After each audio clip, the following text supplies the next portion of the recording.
This episode is brought to you by Progressive Insurance. Whether you love true crime or comedy, celebrity interviews or news, you call the shots on what's in your podcast queue. And guess what? Now you can call them on your auto insurance too with the Name Your Price tool from Progressive. It works just the way it sounds. You tell Progressive how much you want to pay for car insurance, and they'll show you coverage options that fit your budget. Get your quote today at Progressive.com to join the over 28 million drivers who trust Progressive. Progressive Casualty Insurance Company and Affiliates. Price and coverage match limited by state law.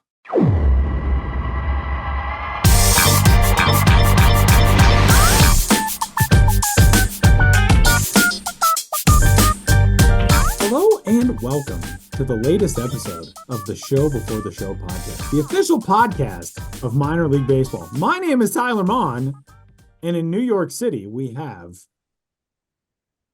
one Benjamin Hill. Yep, just one Benjamin Hill. That is all. That is all. Just one, anyone, just me. One is the loneliest number. And you have to shoulder this burden alone. You have been abandoned, essentially, just left to rot by slimy Sam Dykstra. Yeah, we call it Sam Abandonment.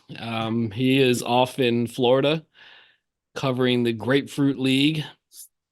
Even today, it's like, I don't want to make it this dramatic, but if you break up with someone, you don't want to see like pictures of them, on Facebook or whatever. Sam's gone, and yet on the TVs in the office, there he is, wearing his nice little polo MLB Network shirt, doing reports right from spring training, talking about Spring Breakout, and I'm just sitting there like, yeah, but look at who you left behind, Sam. Yeah, Sam. Yeah. Do we look like two people happy to be, two legs of a tripod? Two legs of a tripod, it doesn't work, Sam. It falls over. You have to have all three. Thanks. Yeah. And as you can see, we are on the verge of collapse if we have not fallen already. But somehow we'll get through. I did have, Tyler, because Sam's not here, an anecdote involving Sam. Yes. It'd be awkward to tell if he was here sitting next to me, and it's really weird. So just bear with me here. Okay. This was in like early 2020. We just moved these new MLB offices, on 51st Street, right across from Radio City. And I had plans that evening in Times Square. I was going to meet some friends at a bar and go see a show at Town Hall. So I was just walking to meet my friends at a bar through the heart of Times Square. And they have those pedestrian plazas now in Times Square. So like traffic's blocked off and just people are walking around everywhere. And they have, costume characters all over the place. You've probably seen it. People dressed as superheroes, as minions, and you can pay a little bit of money and take your picture with these people, with these various costume mascot characters. It's just a feature of Times Square. People hustling, making money, coming to Times Square in costume. So I'm walking through and not paying much attention to all the Times Square hoopla because I live in New York. I'm not going to be like, oh, look, it's the Incredible Hulk or whatever the case may be. But I see a Mickey and Minnie Mouse about 10, 15 feet ahead of me. And, Times Square mascot etiquette does not exist. They always take their heads off and just have them under the crook of their arms. It's not this kind of like sacred mascot duty to like never reveal the character inside. In Times Square, all bets are off. But I'm walking towards this Mickey and Minnie Mouse. The Minnie Mouse is like a 5 foot tall Mexican woman, middle age. And the Mickey Mouse, I'm getting closer, is Sam Dykstra. I swear to God. So I was going to jump in a little while ago and say, I know this is not where this is going, but I really wish that Sam would be in one of those costumes. Sam was in one of those costumes? Yeah, so he sees me, see him. It has this like second of panic, puts the Mickey Mouse head back on, and I walk over. I'm like, Sam. And of course, now he's Mickey Mouse. He can't talk. And, he's just like gesturing. And then he starts gesturing along with Minnie towards like written on cardboard, like, pictures, $10, trying to act like I'm just another tourist in Times Square. And I'm like, what the hell, Sam? And so I'm like, all right, I'm just gonna go through with this until now that I'm in it. I'll be like, all right, I'm gonna get a selfie with Mickey and Minnie Mouse because I know that that is Sam Dykstra. And I get a selfie with Mickey and Minnie. I'm trying to mumble to him like, Sam, like, what is going on here? And he just points at the sign like, give me my money, as if he doesn't know me, as if he's not a coworker. It was $10, but I only had a 20. So I just was like, whatever. You can pay me back in the office. And I give him $20. Then the next day, he's in the office, too busy to be bothered, working real hard, typing out blurbs, whatever he is. Sam's like really serious. And I'm like, Sam, like Mickey Mouse? And he's just like, what? What are you talking about? I'm like, Mickey Mouse? I didn't want to retell the whole story. I just wanted him to admit it that it was him. I was like, Sam, come on, just come clean. This is nothing to be ashamed of. And he looked at me and he said with like the slightest of smiles, thanks for the tip. Meaning I tipped him What? $10 You tipped on him the 100% of the cost. Yeah. Wow. But he said thanks for the tip and smiled as if like, okay, but we're never going to talk about this again. Wow. And now the story has been aired to literally tens of people on the Show Before the Show podcast. Wow. Huh. I thought he was going to go full on Clark Kent, Superman. Like, no, just that he had this side hustle. I don't know if he still does it. A COVID hit shortly thereafter. Right. But he was like a Times Square Mickey Mouse. And I didn't 100% true. This story you're telling is 100% true story. 100% true. This is why I'm bringing it up now, because I know Sam would not even want me to get into it, but I feel like I have to get this off my chest. This is incredible. When you started telling, I was like, is this one of those, like, it's kind of like a stand-up comedian story where it's like, okay, maybe it didn't exactly happen that way. But I see the conviction in your eyes. This happened. Yeah, I've wanted to get off my chest. And it's nothing to be ashamed of. It's cool. No, it's a good side hustle. He probably made terrific money there. Yeah, so I just want him to come clean and just say that's something I used to do. It's cool, man. Wow. Well, we know what the first topic of conversation for next week's episode of the Show Before the Show podcast is going to be.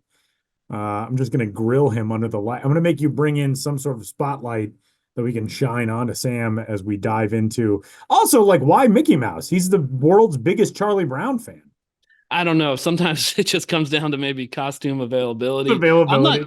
I'm not sure if he knew the Minnie Mouse or if it was just like, I'm Mickey, you're Minnie. We can work. They just got paired together that day. Yeah. That could be. Like, you go in as like, you're performing in the background of a play. I would imagine you don't interact with, like, you just show up someday and it's like, all right, you guys are going to be the two people having a conversation in the library today. Wow. Yeah, so it could have been that. I don't know. Maybe that costume was cheaper. I don't know. Yeah, you'd think he'd been like a Charlie, but also, yeah. I mean, Times Square. Charlie Brown's a big character, but who has more brand recognition than that's true. Mickey Mouse? That's true.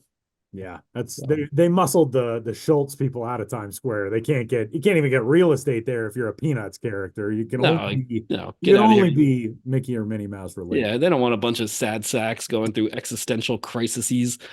Give me the pure, unmitigated, unquestioning joy of Mickey Mouse. I am blown away by this. And we're definitely going to need, maybe we just don't tell Sam about this at all. And you and I create like a serial-esque, like 10-part investigative series into like the origin story of Sam Dykstra working as a Times Square character. I wish I had told you the story off the air so we could maybe plan He's a larger not listening. Thing. Okay, so if he doesn't listen and this never comes up, yeah, which is possible, then let's explore further. If not, then he'll just have to address it once and for all in the next. So now we have to wait until next week or until we get a text message. It's like, what are you two idiots talking about on this episode? He's not going to listen. So if next week, if he hasn't brought it up, then we know that he doesn't know, and then we can dive in deeper. We'll explore further. Yeah. All right, cool. I like this idea. We got a chance. This is a good spinoff. Yeah. There's not a lot of like investigative work that is churned out by the MLB / MILB crew. Like, we do a lot of features and we cover news and all that, but there's not a lot of like, here's a deep dive into a mystery. And I think maybe this is where we crack through to like the true, not necessarily true crime, although if Sam was committing crimes, now that we know he's doing all these other things behind the scenes, how deep does this go? We don't know. Yeah, this could just be one layer of the onion. Right? Onions have layers. Yeah, onions have layers. more layers you peel, the more it stinks. Well, this is, in my mind, the greatest open that we have ever had in the history of the Show Before the Show podcast, due in no small part to the fact that Sam Dykstra is absent. So as we welcome you into this week's episode, Tyler Mon, Ben Hill, we're going to talk just the two of us. We will hear from Sam/Mickey coming up here in just a little bit, as he is down, as Ben noted, at the Grapefruit League in Florida. Sam will join us with the number 58 overall prospect in baseball, Xavier Isaac, of the Tampa Bay Rays organization. If you see the name, also the name of a university spelled Xavier, how do you say it? I've always said that just with the straight Z sound, Xavier. So interestingly, I did those games a couple of weeks ago on MLB Network with the man with that first name, last name Scruggs, former big leaguer. And I asked him, I said, how do you say your name? Because I know some people say Xavier, some people say Xavier. And he said, I say Xavier. And actually, I don't feel like anybody has ever really called me Xavier. I was like, really? Because I have a cousin, same name. I've always called him Xavier, although now he goes by like a nickname. So it's not something that I run into that often anymore. But that every time I see that name out in the wild, it gives me like oh man, I'm going to say it. No matter what, I'm going to say it wrong. So like if, Xavier Isaac has been calling himself Xavier his entire life, I'm going to get it wrong. But anyway, he'll join us with Sam coming up in a little bit. I hope Sam asked him about like costumes that he's worn, the hard hitting questions. But that is not for a little bit. Before that, it is Tyler and Ben time. And Ben, we've got a really cool new initiative out of the Spokane Indians franchise in the Northwest League, a franchise that, as we were talking about this before we started recording, I said, man, Spokane just doesn't miss. Everything Spokane does, from their own actual team branding that they've worked with the Spokane Indian tribe to do, to the Red Band rally that they've done, trying to, save a local species of trout. All of their alternate identities have just been incredible over the years. And they've rolled out a new one that's really, I think, one of the most unique that we've seen in minor league baseball, especially in recent years. Tell us about Spokane's King Carl campaign. Yeah, the Spokane Indians King Carl campaign is a new promotion, alternate identity that needs some explaining. It has a backstory.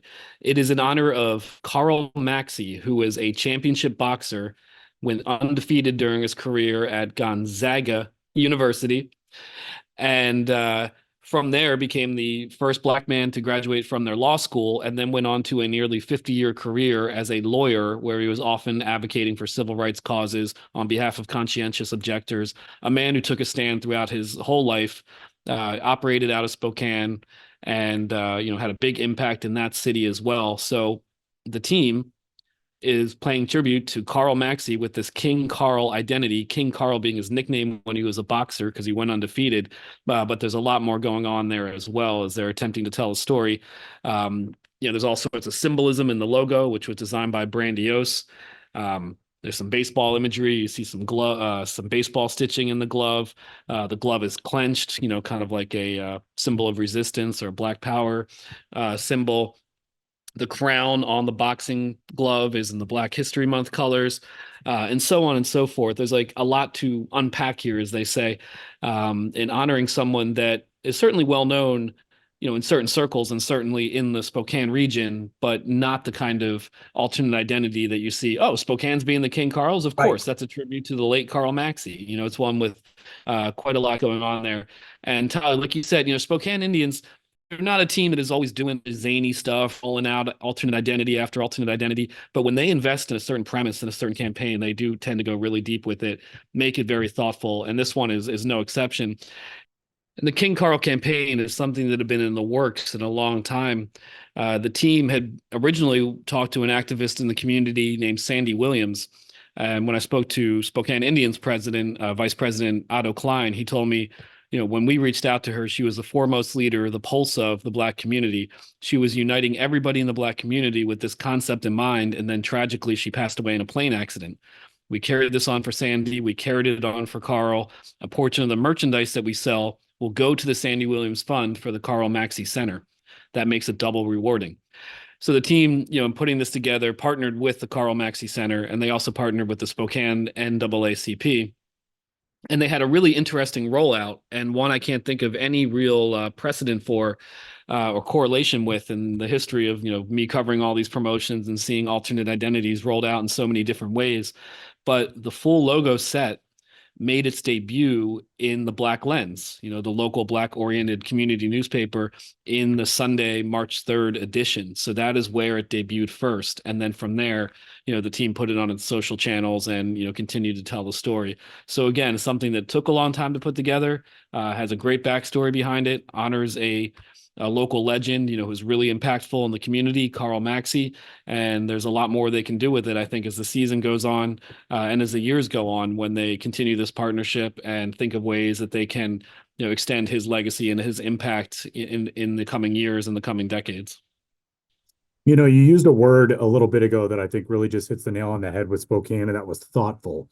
They just put so much care into all of these. Operation Fly Together was their other one from the last couple of seasons. The Red Band Rally we mentioned, just really amazing stuff from the Spokane Indians, and such a cool way to connect to your community. We talk about all these local promotions and those types of things, and while there is so much to love and value about the local things and the food identities, or stuff that's named after local attractions or whatever it is, to be able to connect with a local community in this way is so important and carries so much weight with it. And kudos to Spokane Indians. They just continue to do things in a much different way than we see a lot of other franchises do it. And what an amazing identity this is. If you do get an opportunity, go check out the Spokane site.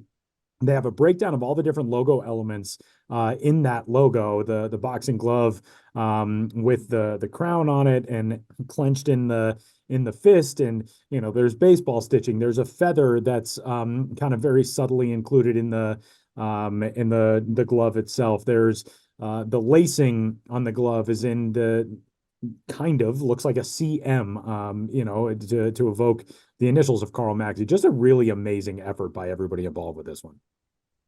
Yeah, it's a cool one. And so they'll be doing it twice, tied into, Jackie Robinson Day, and then later on Juneteenth. I'm not sure if it's those exact days, depending on the team is home, but they are, basing the two King Carl nights at the ballpark, around those days on the calendar. Pretty amazing stuff, and big kudos to Spokane. Big kudos as well to our very own Benjamin Hill, who has been sticking with me through my internet dying 4 times as we have recorded this segment. I'm always here for you, unlike certain others that we dare not mention. I was going to say, not all heroes wear capes, but some of them do wear Mickey Mouse costumes sometimes. All right, we are going to step aside and send it over to our very own friendly Mickey Mouse in Florida. Sam Dykstra will visit with Xavier Isaac, the number 58 overall prospect in baseball, Tampa Bay Rays young talent. And then Josh Jackson swings by with Ghosts of the Minors after we hear a little bit more from Sam. And Ben and I are wrapping up at the finish coming up later on.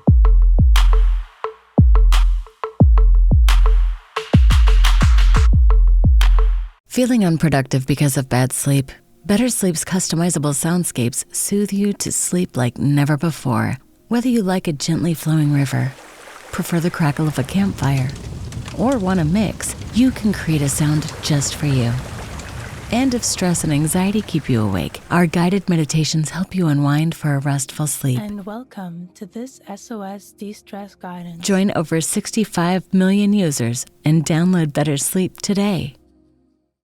Hey everybody, it's Sam, just hopping in here to explain why I'm not with Tyler and Ben this week. In the normal segments, I've been running around in spring training for both MLB Network and MLB Pipeline. It's been super fun getting one camp a day, seeing all sorts of camps here in Florida. I spent today in Port Charlotte with the Tampa Bay Rays. They are back in Port Charlotte after spending some time in St. Pete and some time in Orlando at the Wide World of Sports at Disney World. But they are back in Port Charlotte after some really nice renovations to the facilities there. I'll be spending tomorrow in Clearwater, Florida, home of the Clearwater Threshers, of course, at the spring training home of the Philadelphia Phillies. So it's a crazy week, lots going on. Lots of running around trying to talk to guys and talk to farm directors and get some stories straight and check in on people. I mean, that's what spring training is. It's so much new is happening. Guys are working on different things, or they're trying to carry some momentum that they developed in 2023, or they're trying to correct some of their mistakes. So it's super informative to be here on the ground, and I love that I'm doing that. That being said, it does sadden me that I wasn't part of the beginning of the podcast with Tyler and Ben, and I just want to set a couple things straight here real quick, right from the jump of my segment. Tyler and Ben, everything they say about minor league baseball and everything they say about baseball in general is absolutely true. Everything they say about me when I'm not on the show with them, lies and slander. Baseball stuff, true. Stuff about Sam when he's not there, lies and slander. All right, now that we got that out of the way. I'm actually coming to you here on Thursday, the day of recording, which is a very exciting day in the world of MLB Pipeline and minor league baseball, because today the spring breakout rosters were revealed. All 30 clubs revealed their rosters today. There was a reveal show that was on MLB Network. I believe you can go watch that back on MLB.com if you want, but we have wall-to-wall coverage on MLB Pipeline of this stuff. I'm talking about roster breakdowns. I'm talking about most notable prospect matchups. I'm talking about most notable team matchups. I'm talking about places to buy tickets if you want to come down to Florida or Arizona to see these games. They're taking place, as we've said in the past, between March 14th and March 17th. So over 4 days, we're going to see basically multiple futures games every day. That's the level of talent we're talking about here, because the big names really are out for this spring breakout roster. You look at who was announced as part of their club's, spring breakout representatives. Jackson Holliday is competing in this. He's the number 1 prospect in the game. I know he's competing for the Orioles' second base job, but for the day on March 14th, they are allowing him to come compete in this spring breakout game. And guess who he's going to face? It's just who we wanted him to face, which is Paul Skeens of the Pittsburgh Pirates. So that's the 2022 first overall pick in Jackson Holliday and the 2023 number 1 overall pick in Paul Skeens of the Pirates. The Orioles and Pirates are going up against each other in Bradenton. This will be the second time these two have seen each other in spring training, but this game will be televised, so I highly recommend checking that out. Should be super fun. I mean, Jackson Holliday talked about facing Paul Skeens and noticing that he was touching 102 and how difficult that is, but now he's seen him, right? Now he knows what the velocity really looks like. Would love to see what happens in a rematch. So that's what we're going to get, but it's not just them. Number 2 overall prospect, Jackson Chourio, will be competing for the Brewers. Dylan Cruz, the number 2 overall pick last year and the Golden Spikes winner and LSU champion alongside Paul Skeens. He'll be with the Nationals. The Nationals have a pretty loaded team themselves. James Wood, who's been one of the kings of spring this year, our number 14 overall prospect, but you can expect to see Dylan Cruz and James Wood in the same outfield for the Nats. That's really cool. 17-year-old catcher Ethan Salas of the San Diego Padres. He will be on a Padres team that has multiple players. Jackson Merrill's on the roster for now. I'm really interested to see if he stays on that roster, because I believe the Padres breakout game kind of conflicts with their Korea series, and those games count in Korea. So, if Jackson Merrill is really going to be a part of this major league club just from the get-go, he might not compete in breakout for the best of reasons. That being said, he is here now, so we could get Ethan Salas on the field with Jackson Merrill. Colson Montgomery long has drawn Corey Seager comparisons for the White Sox. He'll be their number 1 prospect competing for Chicago. And Walker Jenkins, who I actually just got to talk to in Minnesota Twins camp, the number 5 overall pick from last year, but absolutely tore the cover off the ball in both the Florida Complex and Florida State leagues last season. Really buttoned up guy at just out of high school. Looked great physically. The Twins were talking about all sorts of great things that they've seen out of him just since he signed, and how he's carried that into his offseason. They had multiple camps to bring prospects in during the offseason. He was there all the time. He's gotten very used to being in Fort Myers and being a professional ball player, and I think that shows. And I think most of his work has been on the backfields, and the Twins have a great player development Twitter account that I highly suggest everybody follow. They've tweeted out some of his at-bats back there, multiple exit velocities above 100 miles an hour. I mean, Walker Jenkins' bat is absolutely playing now, and I'm glad he's getting this chance to show that off now in a bigger setting in spring breakout. the Twins will be going up against the Rays. That's just the top 10 prospects. There are so many top 100 guys included in this list. I believe it's more than 70 who are competing in Spring Breakout this year. This is just the inaugural version. Like, as we've always said, I'm really excited to see where this grows, but the fact that we're already getting this many top 100 guys is really special. I just want to go through some of those notable matchups that stand out to me, at least from a team by team standpoint. The Orioles at the Pirates on March 14th, like I said, that's going to be kind of must-see television, at least in our world, right? Like, getting the chance to see Jackson Holliday go against Paul Skeens. And it's not just Jackson Holliday, Samuel Basayo, Kobe Mayo. Those guys are also potentially in the Orioles lineup.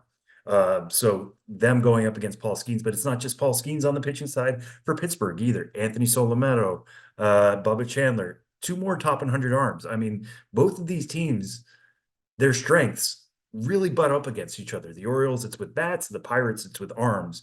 So this makes for such a perfect matchup. So again, that's March 14th at 7:05 Eastern time. That game will be on MLB Network, Sportsnet Pittsburgh, MLB digital platforms. So MLB.com, MLB TV, things of that nature, and ESPN Plus if you're subscribed to that. So just keep an eye out for that one. The Padres at the Mariners. That's my number 2 matchup on March 15th. That's at 4 p.m. Eastern. That will be on MLB Network, Padres.tv, Root Sports, Mariners Radio, SXM app, MLB digital platforms again, and ESPN Plus. What I love about this one is that it's a clash of the complex. Both of these teams play in Peoria. In fact, they do have some history of doing this, where they've basically had a futures game between the two sides. But this one's fully open to the public. You can get tickets for it. You can watch it on TV. I already mentioned Ethan Salas, but Harry Ford will be on the Mariners side. So there's 2 really good catchers from both teams. San Diego put both Robbie Snelling and Dylan Lesko on the roster, and Drew Thorpe. So if you're a big fan of changeups, Lesko and Thorpe have some really, really special ones. Robbie Snelling, one of the most productive pitchers in the minor leagues last season. So give each of those guys an inning. And for the most part, these are 7-inning games. You're already halfway there. I mean, that's really, really special. But Mariners will also be sending their fair share of bats. Cole Young, a shortstop prospect, their top prospect in the system. Colt Emerson, who was a draft pick of theirs last year and has as much helium as anybody in the 2023 draft class. So that should be really special. And my other one, I have a whole story up of 5 of these, but I'll just give you the top 3, is the Nationals at the Mets on March 15th. We already mentioned the idea of Dylan Cruz and James Wood playing in the same outfield, but throw in, Elijah Green, Dalen Lyle, Robert Hassel III, Christian Vaquero, maybe Dalen Lyle's on the roster. We'll see if he's actually going to be participating. He's coming off a lower back issue after diving into the bullpen the other day against the Red Sox, but it sounds like pretty optimistic about him moving forward. It's not as bad as it first looked, which is great. But on the Mets side, the story of the Mets system right now is the trades they made at last year's deadline that brought in prospects. So Luis Angel Acuna is going to be there. Drew Gilbert's going to be there. On the pitching side, they have Blade Tidwell, Brandon Sproat, Dominic Hamill, Tyler Stewart. And I should mention also on the hitting side, their top prospect, Jet Williams, who had a 425 OBP with 45 steals last season. So that could be a really dynamic game. I'm going to be really interested because the Mets thrive more on having upper level arms. Tidwell, Hamill, Stewart, all of those guys have seen Double-A in some manner. Sproat got some really good reports on him earlier in the spring. He was already touching upper 90s. And I kind of expected him to be a little bit ahead because he is a college arm coming out of last year's draft. Normally he'd be pitching in season right now, but still that was really encouraging to hear that about him. So that could be really interesting. And I'd love the fact that they are matched up, not just because they're kind of close, Nationals play in West Palm Beach. The Mets are in Port St. Lucie, but this is a real NL East clash. We could see all of these guys playing against each other in the NL East moving forward for years and years and years to come. But we're getting a small taste of it here in Spring Breakout, which is exactly the type of thing that Spring Breakout is made for. Some of the other names you might recognize from just big springs, like Tamar Johnson had a 2-homer game a couple weeks ago. He'll be competing for the Pirates. in that game against the Orioles for sure. Spencer Jones, who had that 470-foot homer, that was the talk of spring training for a few days. He'll be going up against the Blue Jays for the Yankees, so that's pretty big. I'm just super excited for how this has really come together. I mean, you hear about the concept of this, you think, okay, who is going to participate, who wants to participate? And I've talked to a lot of guys this spring about like, what does this mean to you? Are you looking forward to it? Is it just another game? And guys are like, no, listen, I'm not just excited to play in this game to show who I am. I'm excited to play in this game with my teammates and show who we are as an organization. We're all wearing this one jersey and we're all in it to represent that jersey and show that we are the future of our franchise. And I think that's really cool. And it's guys, we've said this before, from AAA all the way down. I mean, as long as you have prospect eligibility, you can play in this game. So guys who haven't been teammates before are now going to get the chance to do that. Hearing some of the different lineups that could be a possibility. You hear something like with the Tigers, Max Clark, who was the 3rd overall pick last season, could be sharing an outfield with Justice Bigby, who reached AA last year and was a breakout player in the Tigers system. They're 2 very different ages, 2 different experience levels, but they're both outfielders and they're both Tigers prospects, which means they'll be playing in this game. So I'm fascinated to see what happens. Will the guys with more experience dominate? Will it be because it's just one game? Will the loudest tools really come through? I mean, I'm not gonna lie to you. I want to see Victor Scott get on second, Victor Scott the second, get on first base, I should say. And everybody in the stadium is going to know he wants to run because it's a showcase event. And then see him try to steal second base. I mean, that's going to happen. Chandler Simpson, that's going to happen if he gets on first base for the Tampa Bay Rays in the spring breakout game. So you see this every year in the futures game. Guys love to show off their tools because they realize, hey, this is the spotlight on me. I want to show you what I'm capable of. This might be a little bit different because it's happening in spring. You don't want guys throwing 103 just because they can, or overthrowing in this environment. But if you have it in the tank, I mean, Paul Skeens has already been up to 102. Who says he can't get back up there or maybe put in a little bit more because it's just naturally coming to him. These are the best of the best prospects. So I'm super excited that this is out.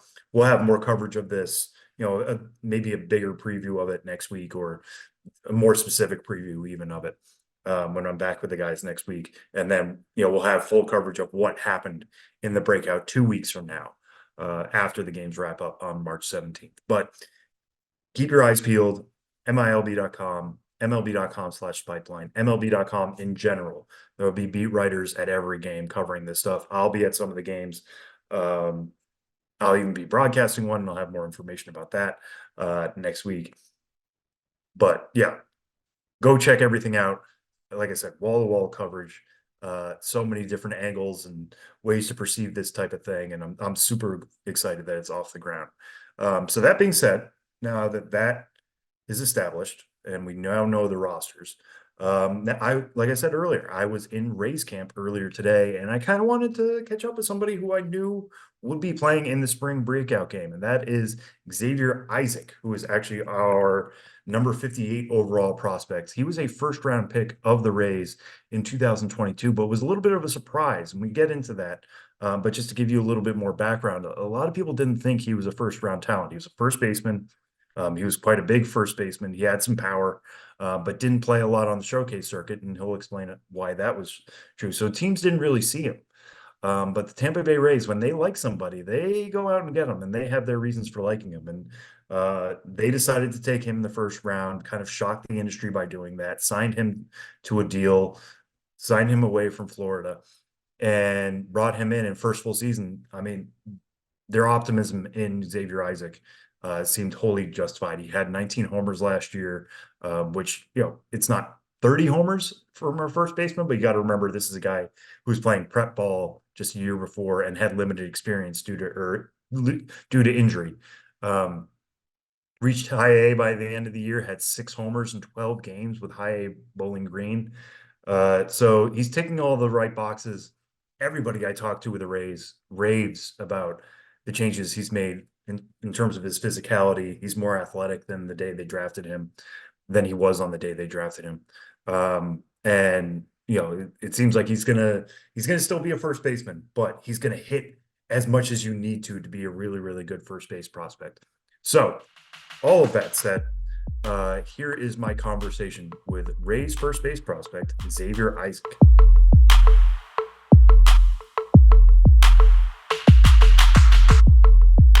When you're worried about underarm sweat and odor, it can be distracting. Like this. Or this. Or even this. It's time to silence those distractions with a spray of powerful Dove Men Plus Care Antiperspirant. Featuring our 72-hour protection and soothing 1/4 moisturizing cream. Because when you forget about your underarms, you can focus on being unforgettable. Dove Men. Forgettable underarms, unforgettable you.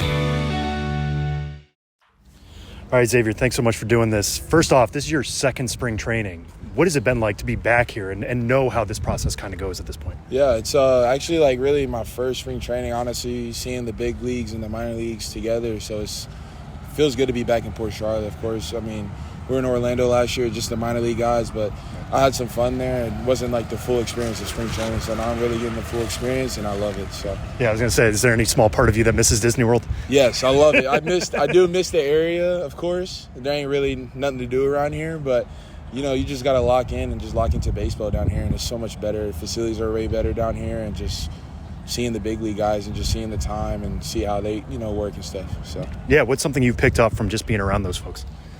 Just the mindset, how they need to do what they do to get their stuff done, and just don't do the extra stuff, and just take it day by day, pretty much. Mm-hmm. So yeah, and you had a very successful first full season moving from Charleston to Bowling Green. What did you take away from getting through that? I mean, so many guys find it difficult to get through a first full season. You were particularly strong at the end, it seemed like. Yeah. Like I said, I had to struggle. I struggled in my first half a little bit, but the second half I started to picking up.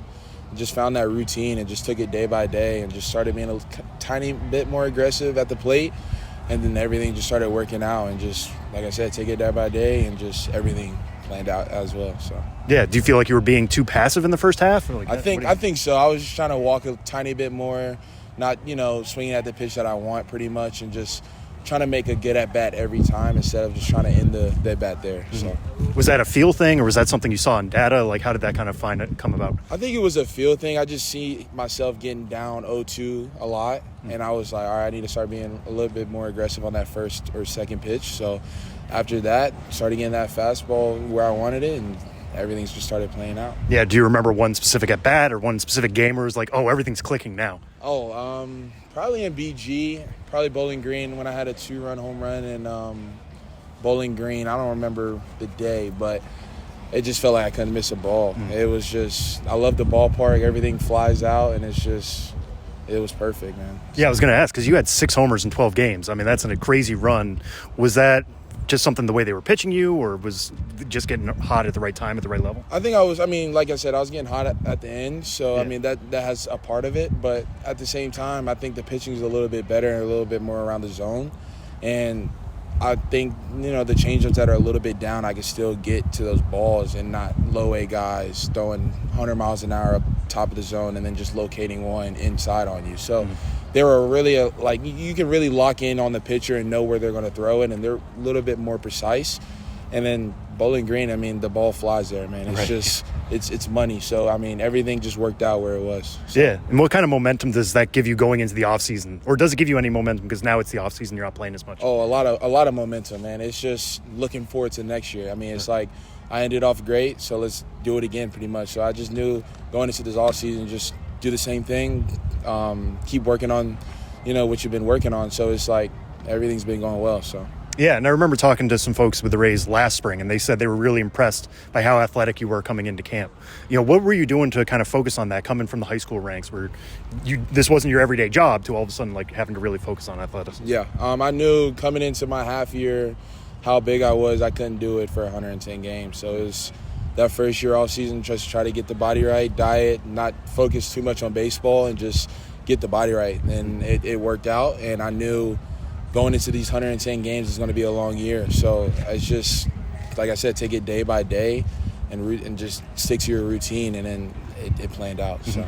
Yeah, when you say changing your diet, what's the one thing you dropped that you wish you could add back? Probably, I don't know. Probably just either junk food or sweets. I'm a big sweet guy. I'm still trying to lay off the sweets, but the diet, like, I just cut out chips and just stuff like that, like junk food. So it's been doing very well. So yeah, obviously it worked. Yeah, it's been working. So. Nobody from Frito-Lay listened to this conversation. But I want to go back to the draft with you because you were a first-round pick. Yeah. I think on the day, a lot of people were kind of surprised for you. What was that process like? Like, when did you know the Rays were interested in you that high?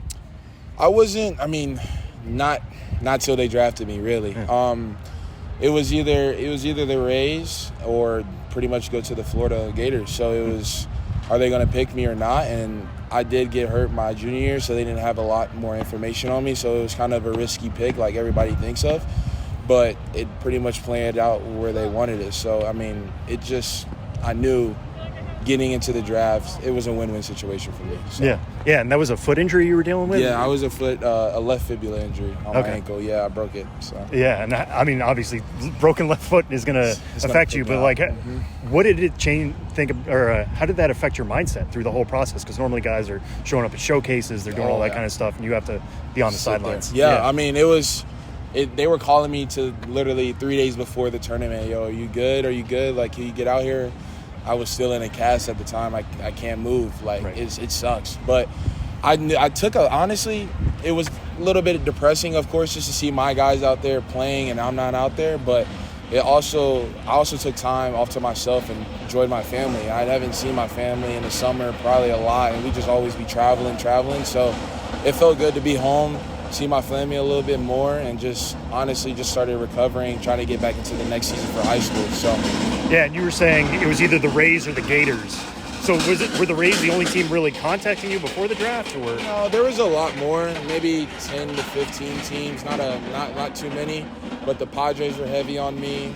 And the Rays were, of course, heavy on me, and the Rays got me first. So yeah, that'll certainly do it. Yeah. So when did you know you were going pro? Was it going to be part of the negotiation process, or did you think, like, I'm a first-round pick? That's pretty done and dusted. It was a negotiation process. It took about literally a week and a half to 2 weeks to get my negotiation done. And I came down here a little bit late and seen the draft classes already, hitting live ABs and getting into stuff. So, I mean, it took a little bit of time. Like I said, it was a win-win situation, and they ended up paying me. So yeah, no, that works. And what was your welcome to pro ball moment, you think?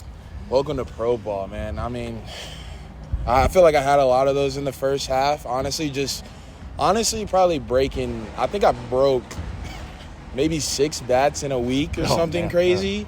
So I think that week was like, all right, welcome to pro ball. Like, and you have to pay for these now, too. That's so exactly. So you have no deal, so you need to get your bat. So I ended up having to use some clubby wood. Ended up hitting a home run, and then everything just started going. So. There you go. Yeah, and given everything that happened last year, how do you feel like, not your reputation in the game, but like, do you feel like there's more attention being paid to you, and like, just how have things changed on that end? Yeah, I mean, of course, there's a little bit more attention on me. I was a first rounder. Nobody really knew me. Now I have had a great season, and now I'm a number 1 prospect and first baseman. So it's, of course, a little bit more pressure. I mean, no pressure. I don't feel any pressure to me. I'm just keep saying day by day and keep playing day by day. So it's like the pressure might be there, but I don't feel it. Yeah, so. Yeah, fair enough. And there's a cool event coming up, the Spring Breakout game that you're going to be featured in. What are you looking forward to about that and going against the Twins? Oh, I mean, not going against the Twins. Honestly, just playing with my guys. Yeah, sure. Literally, like, playing with the best prospects in our organization is going to be very fun, and that's what I'm very looking forward to. Honestly, just having fun, playing the Twins. Of course, they're going to be very competitive, very good too. So it's, I mean, I feel like the concept that they made was a good concept. So. Yeah, nice. And just the infield, I feel like, is so loaded for you guys. And you, as a first baseman, you get a front row seat to that. How good of a defender is Carson Williams? Oh, I mean, it's literally money on the chest it's on the dot every time, pretty much. To the chest every time, no matter where it is. Backhand, slow roller. I mean, it's honestly very, very impressive. I don't understand how he does it so easy. So, I mean, I love when he's at shortstop, so I don't have to make any, bad, or I don't have to do any picks or anything crazy. So I know it's a guaranteed out for him once it goes to shortstop. So. Anybody else you're playing in that game with that you're looking forward to, like you haven't played with at Charleston or BG yet? I played with Trey Morgan a little bit. Oh, yeah. Trey Morgan's my guy, but I only played with him maybe a week or two in Charleston, but I'm looking forward to playing with him. Chandler Simpson's, of course, my guy. Oh, of course. Yeah. I've always loved playing with him, always seeing him run. That's probably my favorite part of this, just to see him run, literally, in the game. So it's a lot. I mean, the whole line of 1 through 9, I know we're going to be loaded, so. Yeah, and that kind of makes me think, like, if you were on first base, Chandler Simpson's on first base with you, you know he's going to go. Yeah. What kind of chatter do you have as a first baseman when you got, like, especially a fast guy? Yeah, I'd literally just be like, hey, don't steal, please. We don't need you at second, so you just stay over here with me. But they end up taking off every time, so it's not my fault, but I try, coach. So. What is your approach to that? The fact that, there's so many first basemen who are chatty types, like Freddie Freeman or like Sean Casey. Are you trying to build relationships that way? 100%. Any communication I can. I mean, to shoes, to on and off the field. I mean, it doesn't matter. You just want to build that connection and try to be a good guy and pretty much spread the love around. I mean, it's just, baseball's fun. Everybody's out here to do good themselves and for their team, and somebody's going to win or lose, and it's not because of you. It's a team sport. So it's like, I'm over there always chattering, having fun. I mean, if you're not having fun, what are you doing out here? So. Right. Yeah, no, totally. And when you look forward to 2024, are you somebody who sets goals, specific goals, like amount of homers, or you want to end the year at a specific place? How do you approach that? Yeah, I have specific goals. It's just personal goals in mind, of course, and I think I'm able to do them. Not challenge myself too much to try to go do something, because if you challenge yourself too much, I feel like you try to overdo it, and then that's when everything starts to go wrong.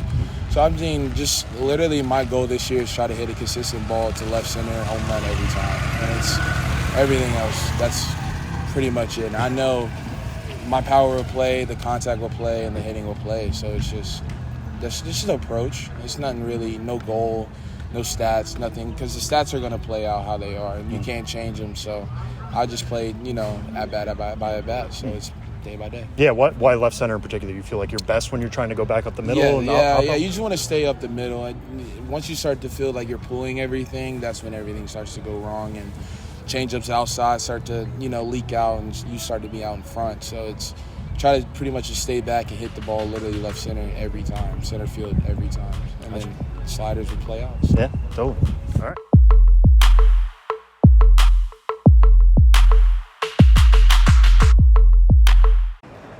Hey, thanks for meeting me. No problem. I was just next door at the family planning clinic. You okay? Oh, yeah. I wanted to talk with them about birth control. Huh. They cover birth control? Yes, and testing for sexually transmitted infections and screenings for breast and cervical cancer. I go to them when I need to talk about my sexual health. You don't need insurance. They offer low-cost or free services to everyone. Looking for family planning services near you? Go to health.ny.gov/familyplanning. We interrupt this podcast to bring you another thrilling edition of Ghosts of the Miners. Now, here's your correspondent and host, Joshua Jackson.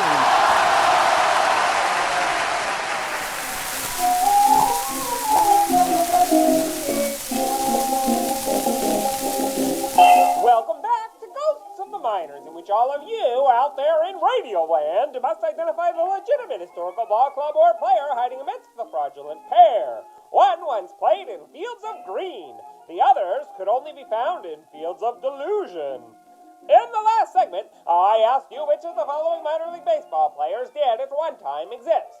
A. Hans Soler. B. Prince Leiter. C. Elmer Yoder. Wise are you if you pick C, Elmer Yoder. You ought to know Yoder could have been a major player, and in fact he did get into big league action in 36 games across 4 seasons with the Philadelphia and Cleveland American League teams and the Chicago National League team.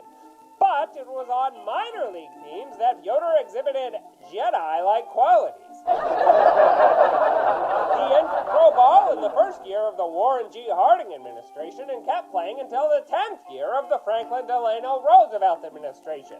He remained the minor league manager straight through the first year of the John F. Kennedy administration.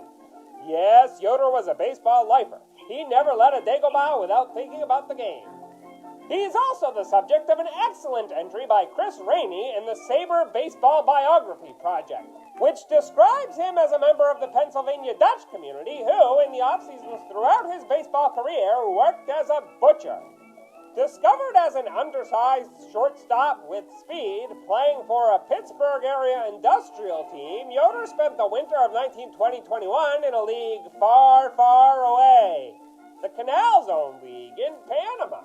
He signed with the Philadelphia Athletics upon his return, playing in 3 big league games that year, but spending the vast majority of the next 3 seasons in the Virginia League. Over the rest of the decade, Elmer stuck around the American Association with 1 season in the Michigan-Ontario League, a 19-game stint in the American League with Cleveland, and a couple brief spells in the National League with the Cubs. By 1933, Yoder had 12 seasons of pro ball under his belt, making him veritable minors royalty, so it only made sense that he was to become a leader of Barons, specifically the Wilkes-Barre Barons. Branch Rickey, who'd soon be immortalized through his act of signing Jackie Robinson to the Brooklyn Dodgers, was at the time several years into revolutionizing the world of player development as general manager of the Cardinals. It was on his recommendation that Yoder was hired to helm that Wilkes-Barre club in the New York Penn League. And Yoder was such a good fit at the position that he remained a minor league manager for 20 seasons to come. Rainey's Sabre bio of Yoder, though, points out that there were at least a couple of players who did not develop so well under Yoder. Unless you're a fish, it's hard enough to breathe under Yoder, so it's understandable that developing would be a challenge. But apparently, when managing the Danville Schoolfield Leafs in the early 40s, Elmer gummed up the works by telling future American League MVP, 4-time All-Star and World Series champion Al Rosen, "You'll never make a ball player. Go home and forget baseball." Yoder should have been nicer and better than that, and no doubt he sometimes was. He kept managing right through 1962 and died a few years later. And that's how Yoder was a force in the game. Now, on to the question for next time. Which of these teams put up their dukes in the minors of yesteryear? A, the Manassas Punchbugs. B, the Mansfield Haymakers. C, the Lenox Knockouts. Want to know the answer? Throw a hook. Or tune into the next Ghosts of the Minors. But for now, you'll have to excuse me. My producer Ben Hill is thinking about renewing his fishing license, and I've got to reel him in.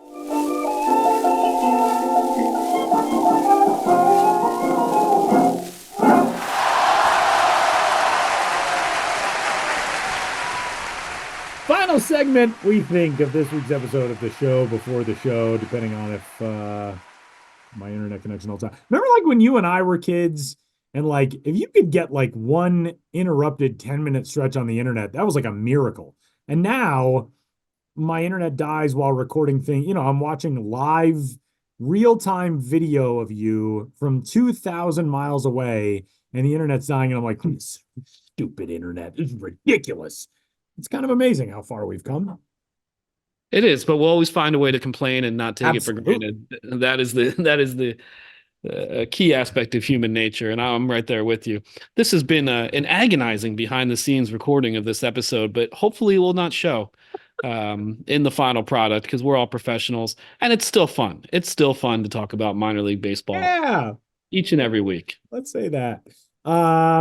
It's also, you know, I don't know if podcasts are governed by the FCC, but I would imagine the amount of profanity that I was throwing out, we can't air that. So we got to keep that stuff under wraps. Yeah, there was that George Carlin routine about, you know, the 7 dirty words or the 7 words you can't say. Tyler said all 7 of those, and then by a factor of 7, you know, probably 49 words you can't say. I was inventing new ones. Yeah, there was some interesting portmanteaus going on. It was amazing. All right, Ben. Well, before we get out of here, we have a new tradition on the Show Before the Show podcast, and that is Benjamin Hill digs up a baseball player of his liking and interest. And ordinarily, I and another guy on the show would be trying to guess who that is. Now, since the other guy's a quitter and isn't around this week, it's just me. So let's have it. Yeah, and I chose this one, admittedly more obscure than usual, but one with just you in mind, Tyler, since Sam is not a part of this. Oh, okay. One I thought that might be adhere to your interests. So I'm sorry for anyone listening. This is going to be more obscure, but bear with me. We'll do it quickly. This is a man whose professional career lasted the entirety of the 90s. Okay. Drafted in 1990 by the Minnesota Twins and played through the 1999 season, not all with the Twins. He started off in Kenosha in the Midwest League. That team went and became the Fort Wayne Wizards in 1993. But 1990, Kenosha Twins. 1991, Visalia Oaks. 1992, Orlando Sunrays. Interesting. The Orlando team was named the Sunrays, and then later on they became a Tampa Bay Devil Rays affiliate. Right, but the Sunrays name was when they were a Twins affiliate, and they were never called the Sunrays when they were a Rays affiliate. I learned that today, and I'm glad you picked up on that right away. But then, following the 1992 season, after that season with the Orlando Sunrays, this individual was selected in the 1992 expansion draft. Oh, man. And spent 1993 through 1997 in the Colorado Rockies organization, essentially going back and forth and back and forth and back and forth between the Rockies and AAA Colorado Springs. His last major league appearance was 1996. 1997 was all Colorado Springs. Then he went back to the Twins organization in 98, played for Salt Lake. They were known as was it the Buzz or the Stingers then? They were a Twins affiliate. The Buzz. Then he went to the Reds organization to end his career with Indianapolis and Chattanooga. He also then managed in the Reds organization in the early 2000s, mostly with those same Chattanooga Lookouts. But for you, Tyler, 1993 through 1996 in the major leagues, Colorado Rocky, chosen in the expansion draft. Was this a position player or a pitcher? It was a position player. Oh, okay. Then my first guess of Brian Ricard is not correct. Is he a catcher? Is this gentleman a catcher? He is a catcher. Is his name, I swear to you, I did not look this up. Is his name Jayhawk Owens? You are correct. Yes! Jayhawk Owens. Amazing. That is amazing. Oh, I am so proud that I got that. Wow. Yeah, that's a name that not many people are gonna remember that name, Jayhawk Owens. Wow. Let's look up some fun facts about Jayhawk Owens. Yeah, I figured you would remember him just because, obscure or not, he was a member of those original Rocky squads. Yes. I know for a fact that I have one, if not multiple, Jayhawk Owens cards in this very room in which I'm sitting right now. Yeah, he played 33 games in the inaugural season, hit 209 with a 649 OPS. He was part of the Rockies wild card team in 1995, the first ever National League wild card. And he OPS'd 841, but it was only 18 games.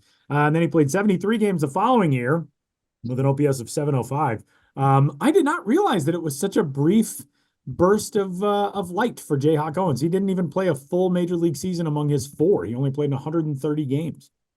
Yeah, he never played more than never more than 73 games in a season, which was in 1996, the last season he played in the major leagues. And, the Jayhawk is an interesting first name. I saw this on Wikipedia, but he is of Native American descent. His grandfather on his father's side was Cherokee. Interesting. So his the Jayhawk name, according to Baseball Reference, his full name is Claude Jayhawk Owens. And yeah, wow. He was drafted 2 times. First by the Boston Red Sox out of high school in the 25th round in 1987, and then has been noted by the Twins in 1990 in the second round out of Middle Tennessee State. Jayhawk Owens. Wow. That was a good one. I like that one. That very much is like only I and like my childhood best friend, Travis, would be able to get that one. Yeah, that was a Just for Tyler Mon edition of this yet to be named quiz show we do at the end of every episode. It was like last month I came across him when I was just looking for something else, and I just saw the name Jayhawk Owens. I was like, that's an interesting name, and saw he was a Rocky, so I kind of had it in my back pocket, like, I've got to do something with Tyler about Jayhawk Owens one of these days. And finally, with Sam gone, that day came, and we're all the better for it. That is fantastic. I'm very happy about it. And kudos to you, Jayhawk Owens, wherever you are Hope you're living a very happy post-baseball life these days. And that'll do it for this week's episode of the show before the show. Next week, Bruce Springsteen swings by. And Ben, thanks for the tip. We'll catch you next time on the Show Before the Show podcast from MILB.